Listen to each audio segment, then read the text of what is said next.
Boa tarde a todos. Hoje vamos falar um pouquinho de indústria eletrônica e metrologia 4.0, tá? Agora vamos dar início, então. Boa tarde, pessoal. Eu sou Hiro Hamasaki, sou da Engenharia de Aplicação da Mitutoyo e vou apresentar para vocês hoje o webinar sobre indústria eletrônica e metrologia 4.0. Bom, o que eu vou apresentar hoje, tá?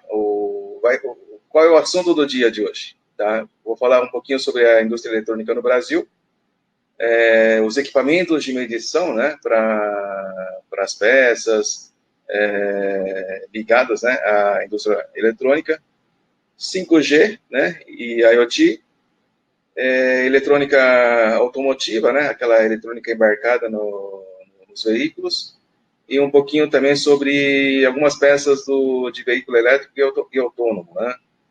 E também, na segunda parte, um pouquinho sobre metrologia 4.0, né? Que é virtualização, conectividade, segurança de dados, medição inline, né? E gerenciamento dos dados de medição, tá? Aí, no final, eu vou fazer as considerações finais, e se alguém quiser colocar uma pergunta também, tá? Se der tempo, né? Nós podemos conversar um pouquinho também, ok? Bom, indústria eletrônica no Brasil, aqui no Brasil, né, nós temos vários fabricantes de equipamentos, né, equipamentos com eletrônica embarcada nos seus equipamentos, tá? Nós temos algumas empresas no norte, né, na região de Manaus. Já foi um grande polo, né, de tecnologia no passado, mas hoje deu uma diminuída, mas chegaram novas empresas também com novos produtos, né? Então ainda continua sendo forte um polo de tecnologia e eletrônica a cidade de Manaus.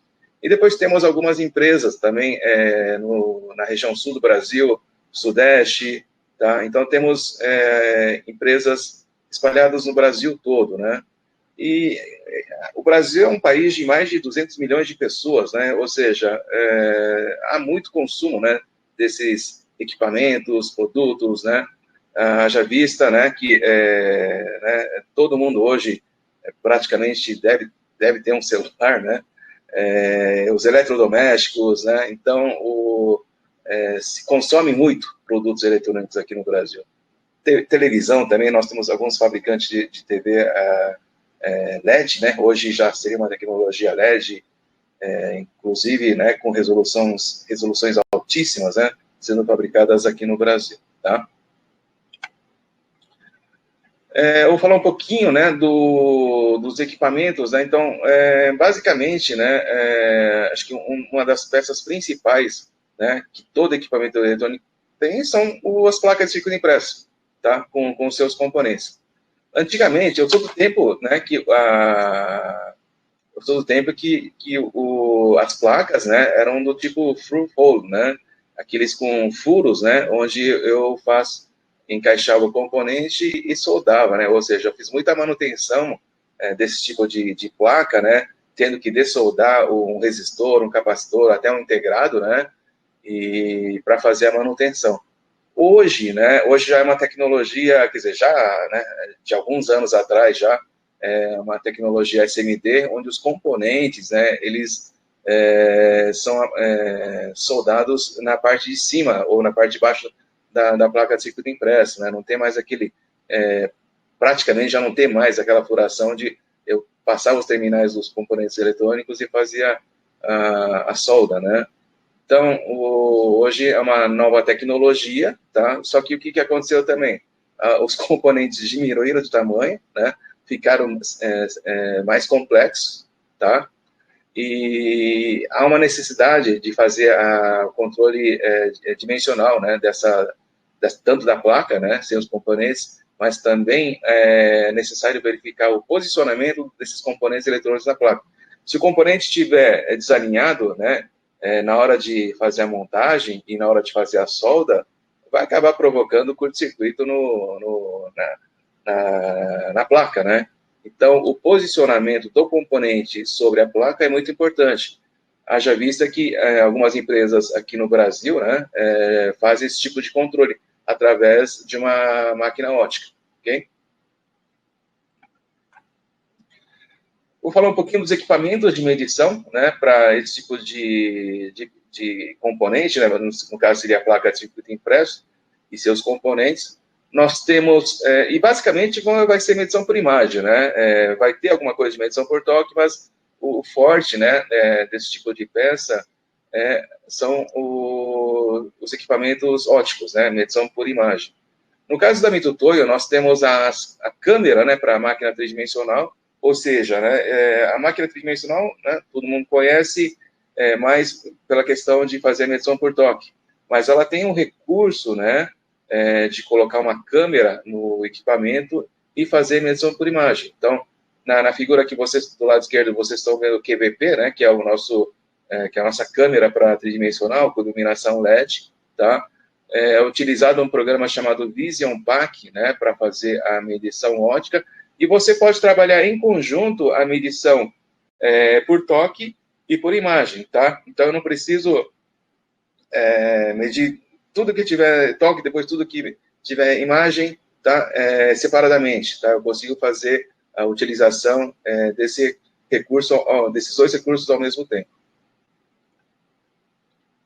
Outra linha, né, seriam os equipamentos, seriam as nossas máquinas óticas, né, da linha Quick Vision, Quick Image e Quick Scope, tá? Eu vou falar um pouquinho também, né, esse ano já fizemos alguns webinários sobre esses equipamentos, tá? Então, o conteúdo mais básico eu já acabei passando nesses webinários, tá? Então, se vocês quiserem depois, no nosso site, acessar esses vídeos, tá? Eles estão à disposição de vocês, tá?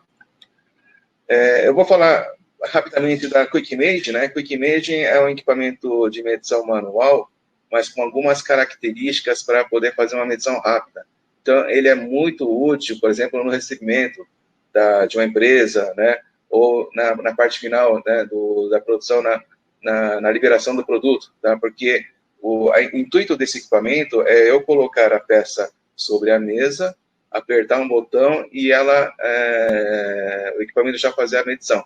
Eu não preciso ficar fazendo sistemas de coordenadas, medindo item a item, tá? Então, o intuito desse equipamento é colocar a peça sobre a mesa, né, de medição dele, e desde que ele, né, caiba no campo de visão, e fazer a medição. Então, aqui tem alguns exemplos, né? A peça pode estar inclinada, né? Eu posso colocar várias peças de uma vez, e o programa vai medir todas essas peças. Se eu tiver uma peça que não caiba no campo de visão, eu posso tirar algumas imagens, né, dessa peça, depois juntar ela, tá, e fazer a medição, tá? E tem um recurso também que a peça não precisa estar tudo o que eu preciso medir, estar tudo no plano, tá, no mesmo plano. Eu posso ter peças com alturas diferentes, né, e esse equipamento ele deixa tudo no mesmo foco para fazer a medição. Então, se eu tiver uma profundidade de foco de até 22 milímetros, eu consigo utilizar esse recurso de medição, tá? E eu vou falar um pouquinho também da Ultra QV, né? Seria uma máquina ótica de ultra exatidão. Normalmente, né, as máquinas óticas CNCs, ela tem, o que é comercializado normalmente, né, ele tem uma exatidão de 2,2 microns, né? Esse equipamento, ele tem uma exatidão a partir de 0,25 microns, ou seja, de altíssima exatidão. Então, a fórmula dele de exatidão, né, é 0,25 mais L sobre 1000, tá, em microns, tá? E uma resolução, normalmente uma máquina ótica tem uma resolução de 0,1 microns, essa tem 0,01 micron, tá? Então, é uma máquina de altíssima exatidão que a Mitutoyo fabrica no Japão, né, e comercializa no mundo todo. E também uma coisa, um diferencial que tem nessa máquina, que a escala de vidro, né, não é um vidro comum, tá? É um vidro de baixo coeficiente de dilatação térmica, né? Nos 3 eixos, esse coeficiente é quase zero, ou seja, pode variar a temperatura que ele não vai ter dilatação na escala, tá? Então, é um equipamento de ultra exatidão, essa Ultra QV modelo 404 que vocês estão vendo na imagem. Depois tem um recurso também, essas máquinas óticas, né, também já é de conhecimento de muita gente, porque já é um equipamento bastante difundido, né. A máquina ótica, ela tem a possibilidade de ter um sistema de apalpamento, de medição por toque, tá? Então, eu posso trabalhar tanto medição por imagem, quanto por toque ao mesmo tempo também, tá? E esse modelo que eu estou mostrando para vocês, né, ele utiliza um apalpador chamado MPP Nano, tá? O que ele tem de diferencial em relação aos apalpadores normais, né? Esse que você encontra na máquina tridimensional, tá? É a ponta de medição, tá? Esse apalpador, ele consegue trabalhar com pontas de até 15 microns, né? Ou seja, normalmente a menor ponta de uma tridimensional tem 0,3 ou 0,1 milímetro, né? Essa não, essa é 15 microns. Basicamente, a olho nu você não enxerga onde você está tocando, por isso que ele tem até duas câmeras, né? Que não tem nada a ver com a parte de medição, somente para verificar, né, o local onde você vai apalpar, onde você vai tocar na peça para medir, de tão pequena que ela é, tá? E todas as máquinas máquinas ópticas, né, de medição por imagem, né, eu preciso de uma boa iluminação, tá? Se eu não conseguir iluminar a peça com perfeição, eu não vou ter o melhor resultado, tá? E as nossas máquinas, né, possuem três tipos de iluminação. Iluminação que vem por baixo da mesa, né, que seria esse da esquerda, para você medir o contorno de uma peça, tá? Eu tenho uma iluminação anelar, né, que é aquela iluminação oblíqua, tá? E a iluminação coaxial, que é aquela iluminação que vem por dentro da lente objetiva, tá? Com a utilização desses três, né, de três ou de duas iluminações, eu consigo uma visualização melhor, né, para fazer a medição de uma peça. E também sistema de ampliação, tá? Então, normalmente são peças pequenas, algumas características pequenas que eu preciso aumentar a imagem para conseguir fazer a medição, tá? Então, as máquinas óticas também trabalham com sistema de... Pode trabalhar com sistema de zoom, né? Com 7, 8 níveis de ampliação, ou com sistemas de lentes fixas, né? Como esse modelo que tem o turret, né? Dentro não sei se vocês estão vendo na parte de cima aqui, ele tem um conjunto de 3 lentes, né, fixas, né, para fazer o aumento da imagem, da ampliação da imagem, tá? E as lentes objetivas, né? As nossas máquinas da série Quick Vision, eu consigo trocar, né, as lentes objetivas, né? Existem alguns modelos que não permitem isso, mas o da Mito Toyo, né, ele permite fazer a troca dessas lentes objetivas, tá? E toda vez, né, que eu trocar essa lente, né, eu preciso configurar, né, a calibração do pixel, por exemplo. E no nosso programa aqui, VPAC, eu consigo deixar salvo. Ou seja, eu não preciso, né, toda hora que trocar uma lente objetiva, calibrar o pixel dela. É só chamar no programa, né, o arquivo correspondente àquela lente, e você já pode continuar com a medição. Outra característica de uma máquina ótica são a detecção de aresta, de bordas, né, de forma automática, ou seja, o próprio software consegue detectar a borda ou aresta da peça, né, e com isso determinar os pontos, né. Por exemplo, no caso do projetor de perfil depende do usuário, né, detectar onde que é o limiar lá da borda, né, para fazer as medições. No caso da máquina ótica, não. O próprio programa detecta esses pontos, tá? E sistema de autofocus, né, autofoco. Né? Então, por mais que eu tente, né, numa máquina manual com eixo Z manual, por mais que eu tente focar, né, ele nunca vai chegar no foco do programa, tá? Do sistema de autofoco, tá? Então, máquina ótica que não tem o sistema de autofoco em Z, tá? Ele não consegue medir com exatidão em Z, tá? Mas essas máquinas óticas da Mitoy possuem o sistema de autofoco, tá? Inclusive com foco em multipontos, tá? Não somente de um ponto, mas eu consigo focar, né, em multiponto, com sistema de multiponto também. Falar um pouquinho do 5G, né? Hoje, né, o pessoal que acompanha os noticiários, né, ouve falar do 5G, ouve falar né, da guerra eu não ia falar de política, mas eu sou obrigado a mencionar o Trump, né, que não quer a empresa chinesa comandando o 5G, né? E, bom, 5G, né, você vai ter um aumento de velocidade na troca de dados, né, de envio de dados, do download, upload, né, você vai ter um ganho muito grande de velocidade, tá? Só que o que vai acontecer também? A tecnologia 5G, né, ela vai funcionar apenas nos equipamentos que estão habilitados a funcionar, né, com 5G, tá? Então, basicamente, né, você vai ganhar velocidade, mas se você quiser essa tecnologia, você vai ter que mudar o hardware, né? Então, vou falar um pouquinho sobre isso aqui no próximo slide, tá?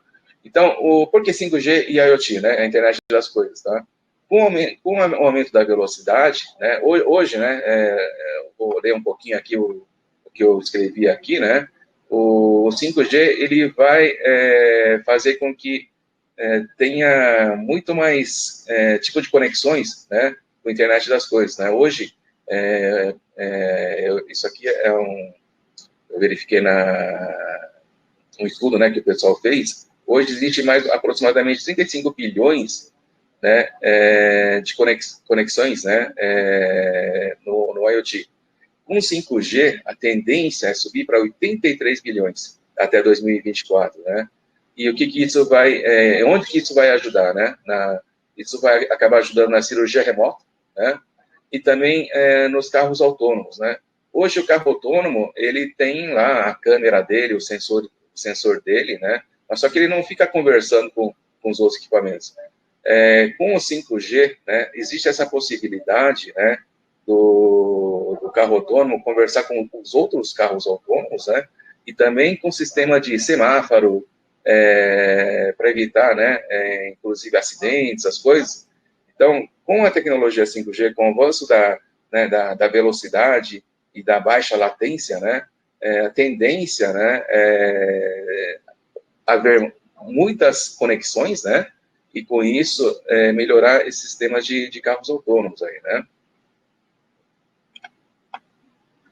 Como eu falei, né, basicamente os equipamentos de telefone que nós temos hoje, né, ele foi feito para 4G, então se você quiser, né, navegar na rede, né, com 5G, tá, você vai ter que acabar trocando de aparelho, tá, inclusive o meu também, que só funciona até o 4G aqui.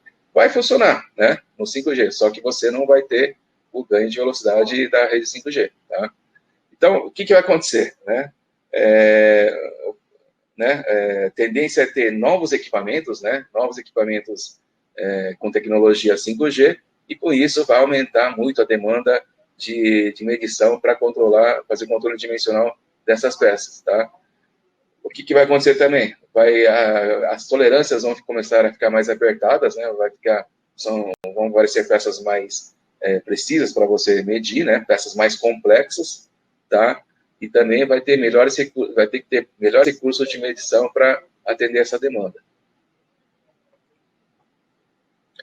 E um dos recursos, né, que nós visualizamos, tá, é a questão da topografia, tá? Os nossos equipamentos hoje, eles já estão aptos para máquina ótica, tá? As nossas máquinas óticas já estão aptas para fazer a topografia de uma peça, tá? Aqui eu estou mostrando por exemplo, um parafuso aqui, né, que tem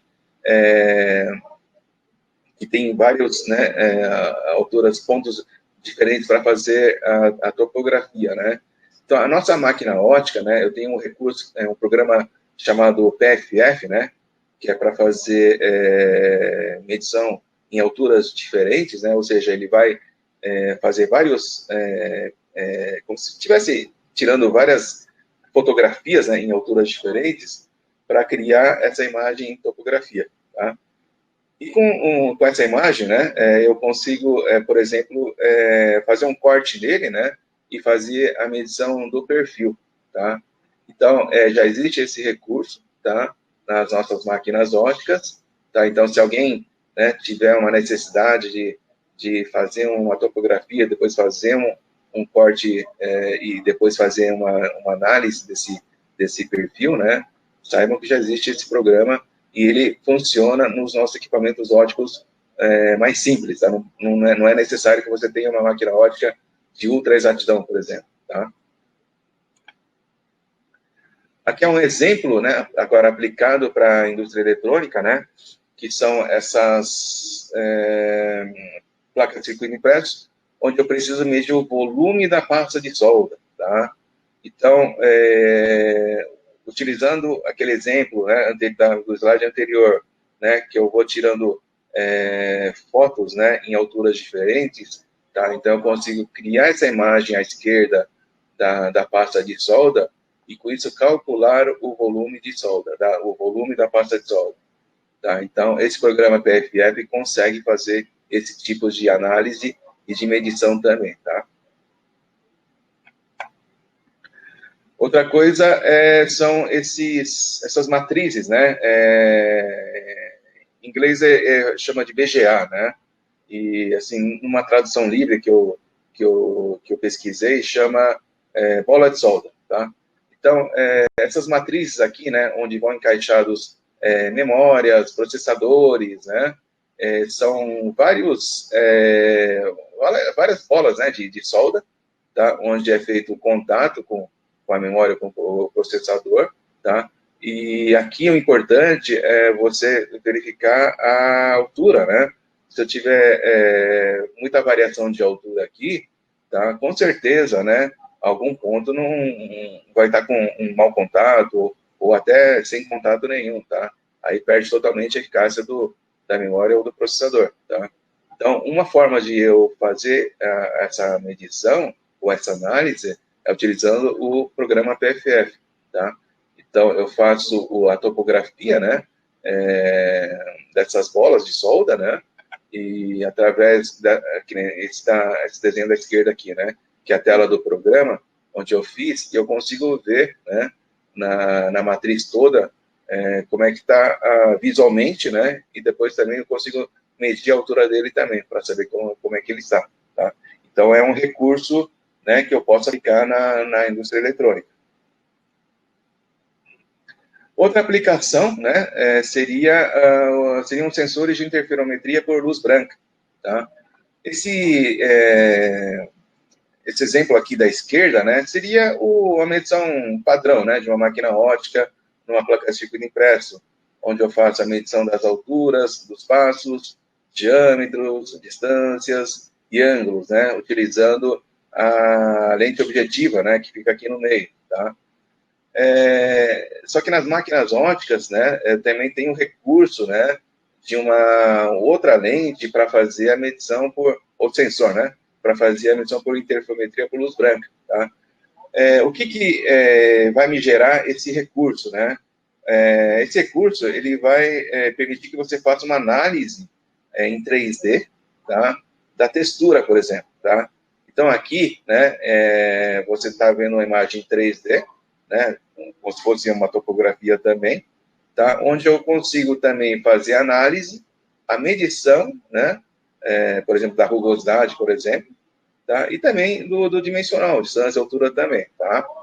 Então, esse exemplo aqui é em uma máquina nossa, o modelo HyperQV WLI, né? Essa é uma máquina ótica para fazer esse tipo de medição por interferometria por luz branca também.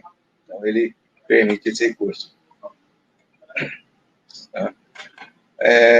Então, como eu falei no slide anterior, tá? Então, ele gera essa imagem 3D, né?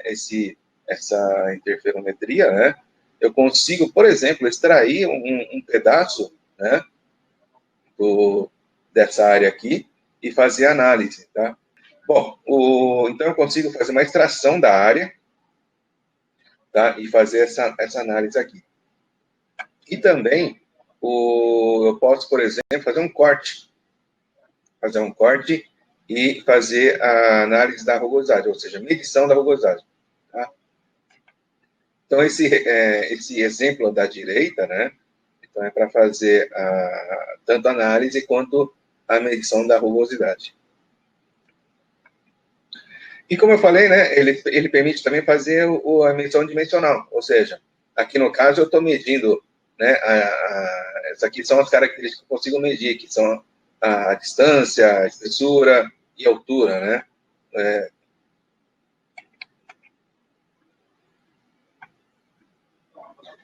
Bom, outro recurso, né, voltado para a linha de eletrônica, né, das máquinas óticas, é a aplicação desse programa de detecção de falhas, né. Esse programa DDPAC, ele pode ser utilizado tanto para peça mecânica ou para peça, né, tipo placa de circuito impresso, tá? Se fosse uma peça mecânica, né, uma peça de metal, alguma coisa assim, o programa ele consegue detectar automaticamente, né, uma batida, né, uma sujeira, uma substância estranha, com uma coloração diferente daquela original da peça. Eu consigo detectar riscos, né, não só em superfície fosca, né, mas em vidros também, tá? Se eu tiver um risco numa superfície de vidro, eu consigo, através do programa DDPAC, né, fazer essa detecção também. E falhas, né, falhas e rebarbas, né, também eu consigo, tá? Então, é um programa que funciona em conjunto com o programa de medição. Então, enquanto ele está fazendo a medição, eu consigo rodar ele também para verificar se há alguma falha ou não no produto, tá? Então, esse programa chama DDPAC. Então, aqui a tela, né? A tela do programa DDPAC, né? Então, por exemplo, que está meio pequena aqui, mas, por exemplo, se tiver uma falha, né? Ou uma rebarba numa superfície lisa, por exemplo, tá? Ele consegue detectar e informar onde que está, tá? Ou, por exemplo, uma trilha rompida, tá? Então, se eu estiver verificando, fazendo uma medição numa placa de circuito impresso, se eu tiver uma trilha rompida, né, ele consegue detectar e ele muda a cor, né, da imagem. Ele fica, esse aqui esse preto e branco é a cor normal, né, mas ele deixa em vermelho se ele detectar uma falha. Tá? Então é um programa também bastante útil, né, para esse tipo de aplicação. Mudando um pouquinho, né, de tema agora, falar um pouquinho da eletrônica automotiva, né, que seria aquela eletrônica embarcada, né, nos veículos automotores, né.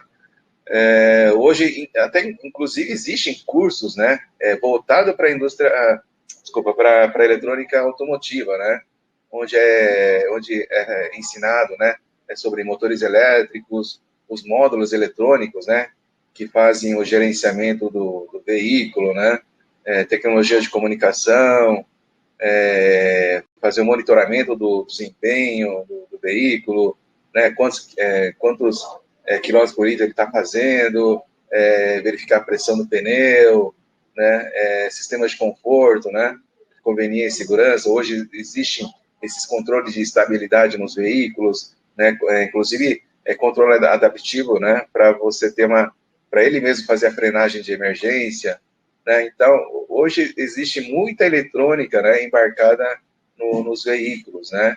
E então é muito importante, né, importante e gera uma necessidade, né, de fazer o controle dimensional dessas peças também, tá?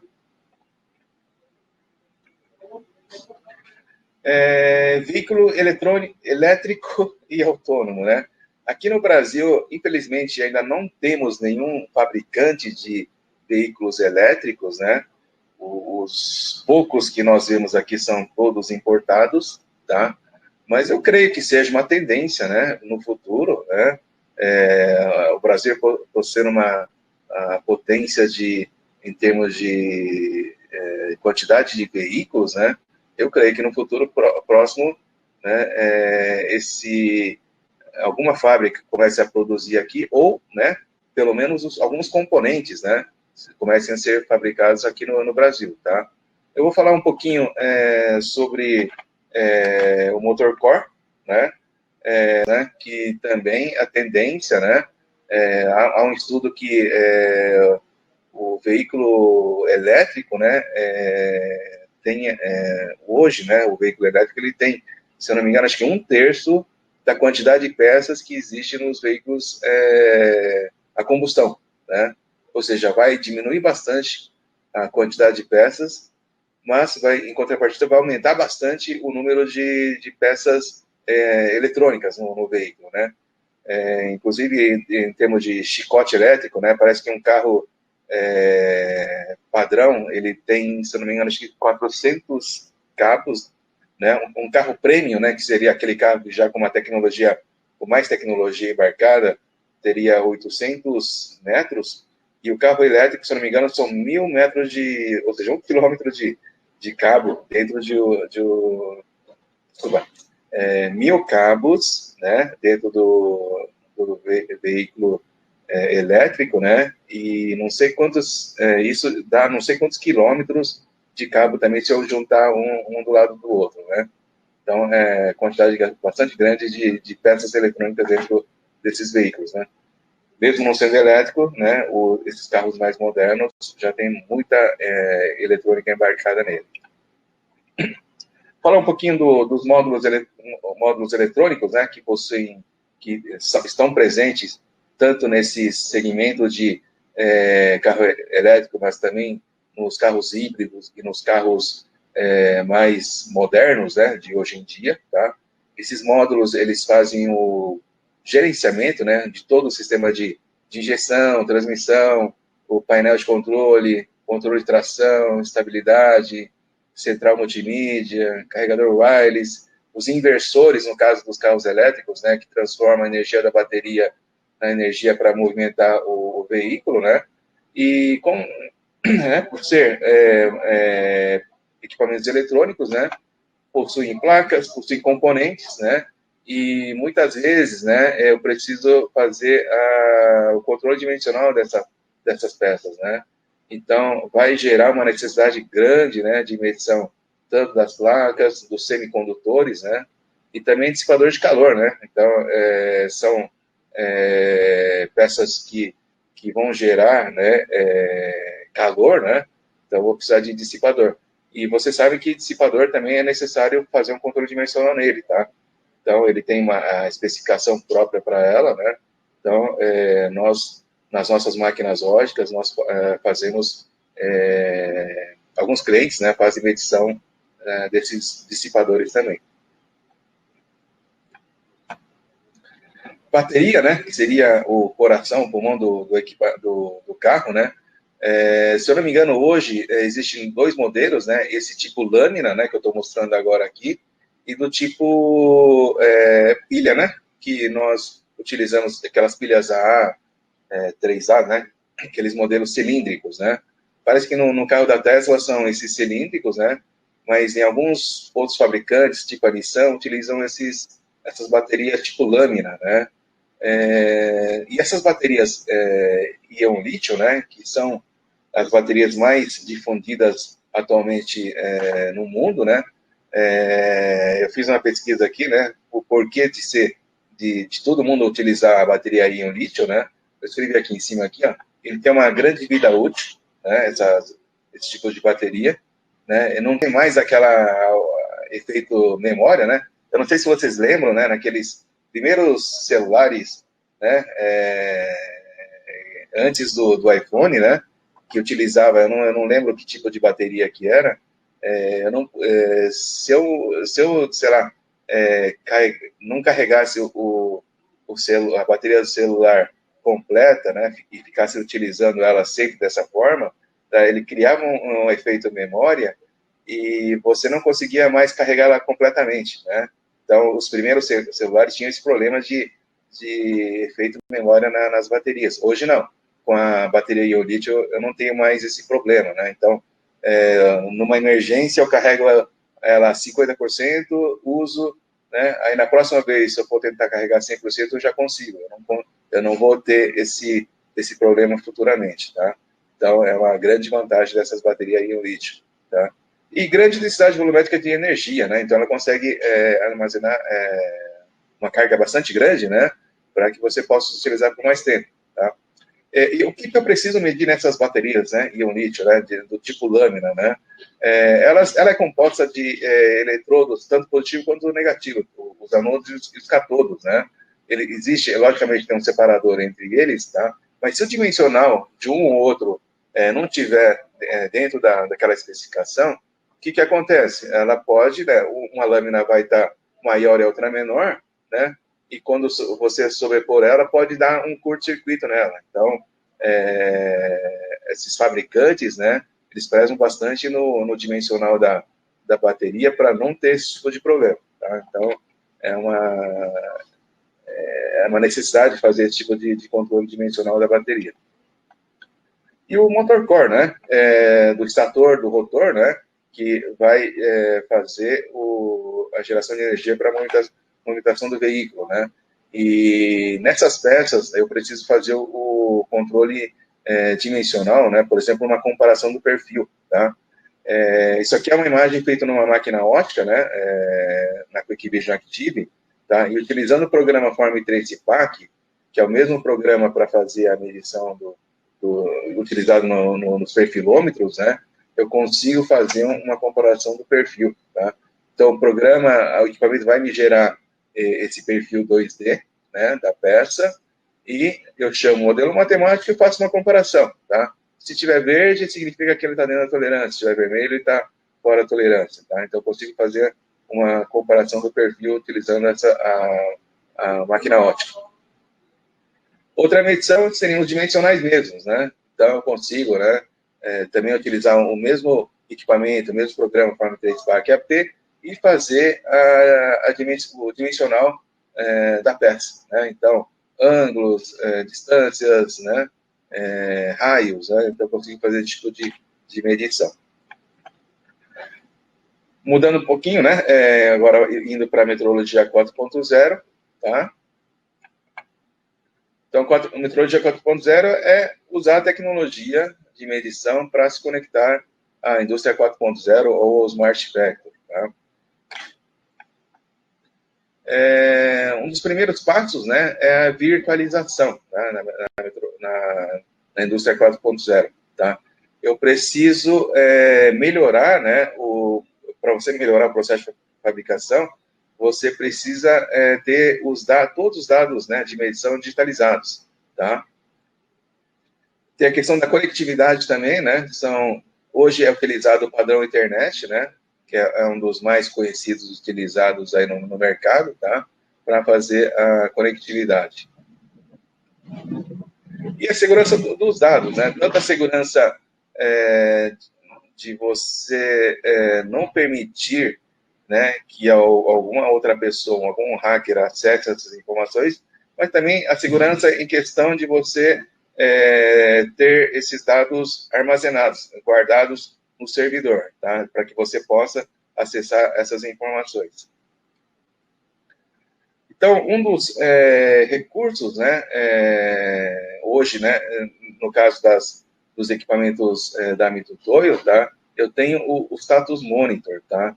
O que ele faz, né? Ele monitora em tempo real, né, como é que está a sua máquina. Por exemplo, eu tenho uma aplicação desse Status Monitor tanto para as máquinas tridimensionais, né, normais, ou para as máquinas de medição por imagem também, tá? Que tipo de informações, né, que ele consegue me passar, né? Ele consegue me informar se o equipamento está em uso, né? Se tem alguma pessoa utilizando, se tem alguma peça sendo medida naquele momento, tá? Se ele está parado, né, aguardando, sei lá, alguma peça chegar para ele começar a medir. E se você tiver algum problema, né? Por exemplo, a máquina deu problema e está em manutenção, por exemplo. tá? Então, diferentemente do tempo ocioso, eu consigo também identificar algumas outras características, né, com a máquina parada, tá? Isso vai me ajudar a fazer um planejamento, né, da produção, né, ter esse tempo de dado real, tá? E melhorar as operações. Então, esse status monitor, ele consegue mostrar para você, né, ou em tempo real, ou depois, se você quiser fazer uma análise de quanto, se a minha máquina ela está full time sendo utilizada, ou se há brechas, né, onde ela fica parada, eu posso me programar, né, para utilizar esse tempo que a máquina fica parada, tá? Aí conseguir ter uma produtividade melhor na medição, tá? E isso, nós temos esse recurso, né, através do programa chamado Status Monitor. Outro recurso, né, é o Condition Monitor, tá? Condition Monitor também, ele está presente nas nossas máquinas tridimensionais, tá? E, diferentemente do Status Monitor, o que ele informa? Ele informa, por exemplo, a distância que a máquina percorreu, né? O número, se você tiver um cabeçote indexável na máquina tridimensional, eu consigo saber o número de indexações que ele fez, né? E também se teve alguma colisão, tá? Então, com isso eu consigo... o que eu consigo fazer com essas informações, né? Por exemplo, cabeçote indexável, nós sabemos que tem uma vida útil, tá? Inclusive, o fabricante informa, através de horas, né? Ou de indexações, a vida útil dele. Então, eu consigo me programar, né? Sabendo quantas indexações que ele fez, por quanto tempo, né, ele funcionou, eu consigo me antecipar, né, e colocar, por exemplo, um cabeçote num plano de investimento, tá? Porque um cabeçote, ele assim, tem um custo bem elevado, né? Então, eu consigo me programar, através do Condition Monitor, do Status Monitor, prever a necessidade de troca do cabeçote, por exemplo, tá? E colisão, né? Então, sei lá, de repente, né, a máquina está parada, mas você não sabe por quê, né? Então, de repente, pode ter tido alguma colisão com alguma peça, ou, sei lá, alguém entrou, né, no meio da medição e provocou essa colisão. Então, eu consigo fazer esse tipo de monitoramento também. Tá? Deixa eu avançar aqui.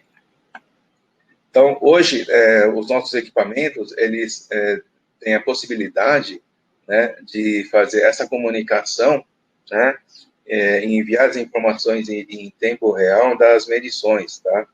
Então, pode ser desde equipamentos, né, como máquinas tridimensionais, durômetros, máquinas óticas, perfilômetros, até instrumentação, né, para 15 micrômetros, relógio comparador, eu já consigo conectar eles em alguma rede, né, e fazer a medição e o envio dos dados em tempo real. Aqui é um ambiente, né, que eu queria mostrar aqui, como se fosse de uma metrologia tradicional, né? A produção, sei lá, no meio da fábrica e a metrologia dentro de uma sala fechada com temperatura controlada, né? O que eu quero mostrar aqui, né, que independente da sua fábrica, né, tá? Hoje em dia, né, nós vemos muito mais fábricas dessa forma, né, produção em um local e metrologia em um outro local, tá? Só que o que acontece? Tem uma pequena distância, tá, entre esses dois setores, né, e a informação hoje, né, demora, por exemplo, sei lá, num setup de uma máquina, a pessoa produz uma peça, leva até a metrologia, tá? O metrologista vai medir, né? Só que, e depois informar se a peça está boa ou ruim. Só que nesse intervalo, né, a máquina fica parada, né? Então, o que eu posso melhorar, né, nessas fábricas, né? Colocar essa questão da indústria 4.0, né, de conectar os equipamentos de medição na rede da empresa, tá? Para que, assim que medir, essa informação já está disponível para todo mundo, tanto o supervisor, quanto o dono da fábrica, quanto para os equipamentos também, tá? Então, a pessoa que está fazendo a análise. Então, a pessoa não precisa ir lá na metrologia, ver o relatório de medição, a peça boa, então vamos conseguir, a peça ruim, vamos ajustar. Então, assim que medir, ele já recebe essas informações e já consegue tomar alguma ação. Aí você já ganha velocidade.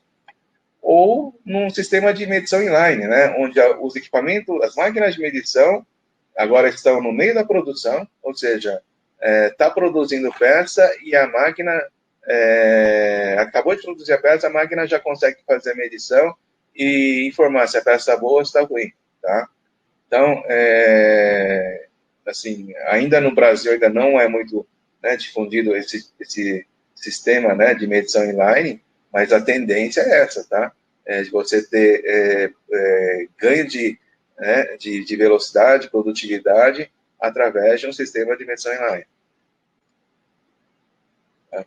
E a Mitoyo tem, né, esses equipamentos, né, para fazer a medição inline ou equipamentos para chão de fábrica, tá? As máquinas normais, tridimensionais normais, né, tradicionais, por exemplo, tá? Ela precisa de um ambiente com temperatura controlada. Essas máquinas de chão de fábrica possuem sensores de temperatura tanto para a máquina quanto para a peça e também para o ambiente, né? E eu consigo, né, transformar a medição feita a 30 graus, por exemplo, em um resultado como se estivesse sendo medido a 20 graus, tá? Então, hoje eu já tenho recursos nesses equipamentos de medição para que ela possa trabalhar no chão de fábrica, tá? E a questão do registro, né? Então, eu meço, tá? Mas hoje, né, acho que ainda muitas empresas, né, fazem a medição, anota no plano de controle, depois, no final do dia, ele vai lá, digita numa planilha Excel, aí, no outro dia, né, sei lá, o supervisor ou o dono da empresa, ele fica sabendo do que aconteceu no dia anterior, né? Então, o que a Mitoyo oferece, né, para os seus clientes é o seguinte, tá? Você ter esses dados em tempo real, ou seja, mediu, né, o operador não precisa nem anotar ou digitar, essa informação já entra direto para o computador, tá? E essas informações são salvas no servidor da empresa. Ou seja, qualquer pessoa que tem acesso à rede da empresa consegue, de uma forma rápida, né, em tempo real, já saber o que está acontecendo na fábrica, tá? Então, existe o recurso por exemplo, no caso dos instrumentos, tá? Um recurso de transmissão de dados sem fio, tá? E também o com fio, tá?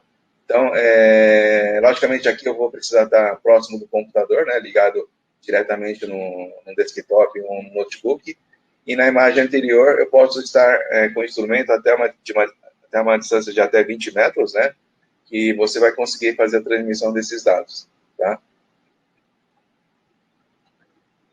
E a análise, né? Então, eu fiz a medição, né? Ou seja, eu utilizei um instrumento, uma máquina de medição, tá? Eu fiz o registro dessa informação, né, através de um transmissor de dados com fio e sem fio, e agora eu preciso fazer análise, né? Saber como é que está o meu processo, tá?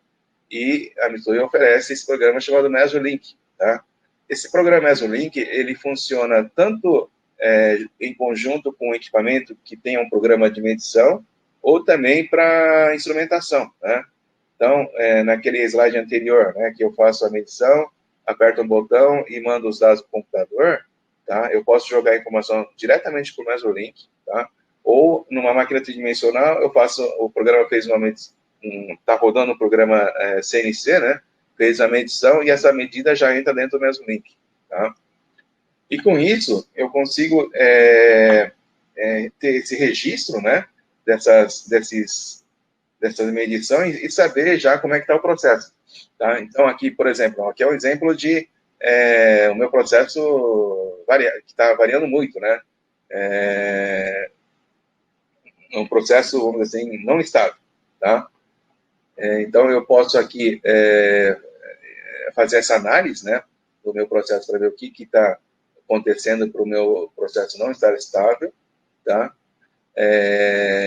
eliminar essas causas que estão deixando o meu processo instável, para que o meu processo, né, fique estável, tá? E depois de estabilizado, né, eu posso ver, fazer um estudo também, um ajuste no processo, para que aqui, né, do lado esquerdo aqui seria um processo bem estável, né, mas processo bem estável tem custos, né? Então eu posso dar uma relaxada, deixar ele um pouquinho, né, menos estável, só que o que eu consigo? Posso aumentar o meu RPM, aumentar a velocidade de corte, ou seja, consigo produzir, ter um aumento de peças produzidas, né, mantendo aquela estabilidade, tá? Então, pelo Mesolink, eu consigo verificar como é que está o meu processo e ir ajustando, né? E no final das contas, o objetivo é isso aqui, ó, né? Produtividade, você ter ganho de produtividade, tá? Com a aplicação do CEP. Esse penúltimo slide aqui, né? Ele está mostrando aqui no chão de fábrica, né? Onde vão estar os equipamentos e instrumentos de medição, tá? Conectados ao Mesolink, tá? Enviando os dados para o Mesolink, tá? A pessoa da qualidade, né, sei lá, o metrologista, o supervisor da qualidade, ele pode fazer uma análise desse processo, né, mais minucioso para aquele exemplo que eu falei de deixar, né, não tão estável, mas ganhar produtividade, tá? E o diretor da empresa, o gerente, né, ele conseguir enxergar em uma tela só, né, tudo que está acontecendo na fábrica, tá? Então, é feita a medição, ele fica salvo ele salva as informações no servidor da empresa, tá? E através do gerenciador do processo, né, o diretor, né, não precisa nem estar na fábrica, né, ele pode estar na casa dele, com o celular conectado na rede da empresa e monitorando o que acontece na fábrica dele, tá? E um último recurso, né, que nós também estamos tentando difundir bastante, né, para as empresas, é o seguinte, tá? Eu tenho uma empresa que seria o cliente, né, e o fornecedor, né, vários fornecedores, né, produzindo peças para esse cliente final, tá? O que eu posso fazer, tá? Eu posso conectar o cliente final, né? Ele pode também, seria ele estar no lugar do diretor, né?